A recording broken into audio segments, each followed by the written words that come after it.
Europe 1, tout juste 6h14, après les sports, l'actualité de la santé, maintenant avec le docteur Kierzek. Gérald, bonjour, vous nous parlez ce matin du souffle au cœur. C'est un terme qui bien souvent inquiète. Pour commencer, expliquez-nous de quoi s'agit-il ? Bonjour Samuel, c'est un son qui est un son anormal qu'on perçoit à l'auscultation. Quand on vous ausculte avec le stéthoscope, eh bien on entend un certain nombre de bruits, et quand il y a un bruit anormal entre le poum et tas du cœur, eh bien c'est un souffle, c'est une turbulence en fait. Quand le sang va s'écouler un peu trop rapidement, ou quand il y a une gêne à cet écoulement du sang, soit lors de la systole, c'est-à-dire lors de la contraction cardiaque, soit lors du relâchement cardiaque, eh bien on a un souffle qui va s'entendre à l'oreille. Alors dans l'immense majorité des cas, c'est bénin, il n'y a absolument rien à faire, et notamment chez les jeunes enfants, et ce son va disparaître, ce souffle va disparaître lorsque l'enfant grandit. Gérald, quand faut-il s'inquiéter ? Alors on va s'inquiéter s'il y a un problème sous-jacent, un problème cardiaque sous-jacent.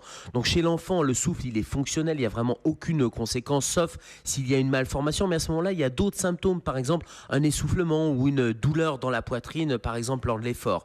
Et puis quand le souffle intervient dans une seconde partie de vie ou chez les personnes âgées, là il faut toujours se méfier d'un problème cardiaque sous-jacent, et notamment au niveau des valves cardiaques, qui sont des valves un peu anti-retour. Et quand justement cette valve anti-retour est un peu moins étanche, par exemple un prolapsus de la valve mitrale ou un rétrécissement aortique qui est au contraire un rétrécissement à l'écoulement du sang, et bien là on va avoir ce souffle qui va apparaître dans un deuxième temps, alors qu'on n'avait jamais diagnostiqué de souffle cardiaque. Là il faut aller faire une échocardiographie, puisque l'examen clé c'est l'échographie chez le cardiologue. Et puis il y a une infection qui s'appelle l'endocardite infectieuse. C'est une infection, et cette infection elle va se greffer sur les valves, et là aussi ça peut être un souffle qui la révèle. Et après examen, quels sont les traitements à suivre ?